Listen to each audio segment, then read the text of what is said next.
Merhaba, kanalıma hoş geldiniz arkadaşlar. Bugün sizlerle Yengeç Burcu için bir açılım yapacağım. Burcunuz, yükselen burcunuz veya ay burcunuz yengeçse bu video sizler içindir. Kanala destek için kanala abone olup beğeni ve yorum bırakıp videoyu hype edebilirsiniz. Güzel olumlu enerjileri üzerinize çekebilmek için yorum aldım, kabul ettim yazabilir. Olumlu varsa sekansları kullanabilirsiniz. Özel bakım için Selena Astro Instagram adresine mesajınızı atabilirsiniz. Bakalım neler diyecek kartlarınız siz yengeç burçları için. Öncelikle bir romantizm durumu söz konusu. Romantizm yaşayabilirsiniz arkadaşlar önümüzdeki süreçte. Yani daha çok duygusal paylaşımlar içerisinde olma, var olan partnerinizle de olabilir, yeni biriyle de tanışacak olabilirsiniz. Ama böyle duygusal paylaşımların olduğu, romantik anların olduğu, güzel böyle karşılıklı işte yoğun aşk duygularının olduğu bir süreç gibi gözüküyor arkadaşlar. Aranızda huzursuzluk olan bazı meseleleriniz varsa da bunlar da yine tatlıya bağlanabilir. Diğer bir kartımızsa şunu söylemekte. Sizin şefkatinize muhtaç bazı sevdikleriniz olabilir. Yani bazı sevdiklerinize böyle koruyup kollamacı, maddi veya manevi olarak onlara bir arka çıkma, bir destek çıkma gibi durumunuz söz konusu olabilir. Size ihtiyaçları olabilir bu anlamda arkadaşlar. Bundan bahsediyor. Diğer kartımızda evet hayatınızda şu an bir karmaşa olduğunu ve sanki bu karmaşa içinde birazcık kendinizi kaybolmuş gibi hissettiğinizden bahsetmiş. Eğer ki bir çıkmazınız varsa ya yapıyorum olmuyor işte şunu deniyorum bunu deniyorum ama istediğim gibi netice alamıyorum gibi böyle durumlar içerisindeyseniz arkadaşlar çıkar yol arayıp bulamadığınız konular varsa bunlarla alakalı sanki büyük bir iç çatışma yaşadığınız gözüküyor. Gerek kendi içinizde gerek çevrenizdeki farklı görüşteki insanların etkisinden dolayı hayatınızda böyle şu an için bir karmaşa bir kaos ortamı olabilir. Bunlardan bahsetmiş. Sanki bunları çözümlemekle uğraşacaksınız önümüzdeki süreçte. Biraz kendinizi eli kolu bağlı enerjilerde hissedebilirsiniz bu çıkmazdan çıkmak adına. Mesela çevrenizle eğer ki farklı görüşlerdeyseniz bu belki sizi zorluyor. Örnek verelim, çok daha hani uyum sağlayamadığınız bir iş yerindeyseniz ya da çok da uyum sağlayamadığınız bir çevre içerisindeyseniz kendinizi biraz labirent enerjilerinde sıkışmış, kafese kapanmış gibi hissediyor olabilirsiniz arkadaşlar. Ama bununla ilgili bakın burada mahkeme kartımızın gelmesi sizin bir çıkış yolu bulabileceğinizi gösterir. Ve bu çıkış yolunu da yine kendi içinizde bulacaksınız.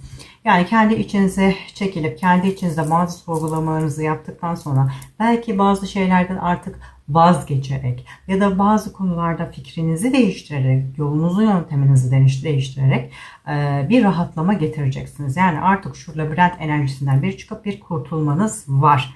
Zorlanıyorsunuz. Evet. Kendinizi belli ki baskı, stres altında hissediyorsunuz. Böyle bir durum gözükmüş ama evet yine kendi kendinizin yolunu aydınlatacaksınız arkadaşlar. Bir çıkış yolu bulup gidiyorsunuz. Böyle bir durum var. Kimilerinizde bir taşınma, bir göç durumları da yaşanabilir. Bazı gizli saklı kalmış meseleler varsa onlar açığa çıkabilir. Bir yerlerden size haber gelebilir arkadaşlar. Mahkemeniz var ise de bu mahkemede de sizi sevindirecek güzel haberler alabilirsiniz. Veya işte sizi böyle kızdıran, canınızı sıkan bazı meseleler varsa ilahi adaletin tecelli edeceğini duyabilirsiniz. Mesela işte size bir haksızlık olmuştu. O konuyla ilgili bir duyum alırsınız ve dersiniz ki evet ilahi adalet nihayet tecelli etti. Herkesin gerçek yüzü ortaya çıktı mesela. Örnek veriyorum. Bu gibi durumlarda yaşanabilir hayatınızda önümüzdeki süreçte. Ve çok güzel bir nasibin kısmetin size geldiği gözüküyor. Kimileriniz için bu duygusal anlamda arkadaşlar bir hani partner anlamda duygusal anlamda bir nasip kısmet olabileceği gibi kimileriniz için de gerçekten böyle bir iş fırsatı, bir kariyer fırsatı, böyle sizi sevindirecek, yüzünüzü güldürecek bir nasip kısmet de olabilir. Evet bu kadar aşk durumu. Evet arkadaşlar çok fazla aşkla alakalı kartımız geldi. Evet aşka dair bir beklentiniz varsa aşk, sevgi bu gibi konularla alakalı bir beklentiniz varsa mesela birilerine bir özlem, hasret duyuyorsanız bu özlemin, hasretin giderilmesi ya da küslük, dargınlık varsa barışın sağlanması, aradaki sevgi bağlarının güçlenmesi gibi böyle güzel gelişmeler olabilir. Yine aşka dair beklentileriniz varsa Bu size partneriniz tarafından sağlanabilir. Aşk hayatınızda ama güzel gelişmelerin olacağını görmekteyim önümüzdeki süreçte. Ve size şunu da söyleyelim. Hayatınızda kime ne anlatıyorsunuz ya da kim dostunuz, kim düşmanınız, bunlara dikkat ederseniz iyi olacak. Çünkü bir de yılan kartımız burada geldi. İkili ilişkilerinizde arayı bozan bazı insanlar olabilir. Dedikodu yaparak ya da dolduruşa getirerek partnerinizle veya bir başka kişiyle, yine ikili ilişkilerden bahsediyoruz. Herhangi bir ikili ilişkinizde bu durumu yaşıyor olabilirsiniz. Araya giren bir başka kişi faktörü yüzünden aranızın bozulması, sürekli bir tatsızlık, belki bir tartışma çıkması, bakın burada vardı.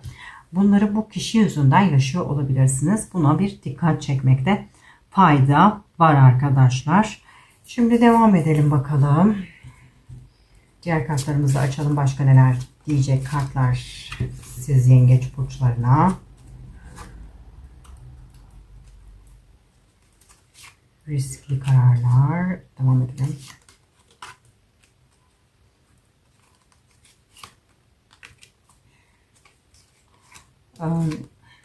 Önümüzdeki süreçte karar vermekte biraz zorluk yaşayabilirsiniz arkadaşlar. Çünkü bu kararlar sanki size böyle biraz riskli gözükebilir.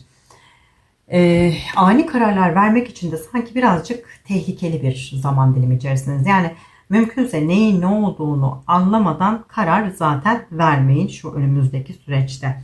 İşle alakalı olur, başka bir şeyle alakalı olur ama dediğim gibi biraz riskli durumlar söz konusu.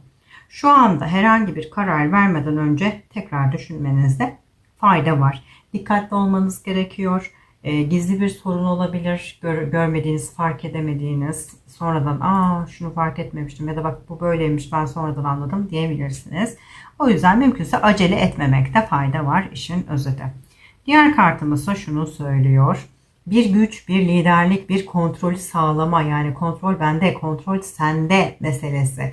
Biriyle böyle bir çekişmeniz olabilir arkadaşlar. İş hayatınızdaki bir rakibinizle veya yine sosyal hayatınızda olan bir rakibinizle de olabilir. Ama bir rakip, bir enerjiyle böyle bir durum yaşayabilirmişsiniz gibi gözükmekte.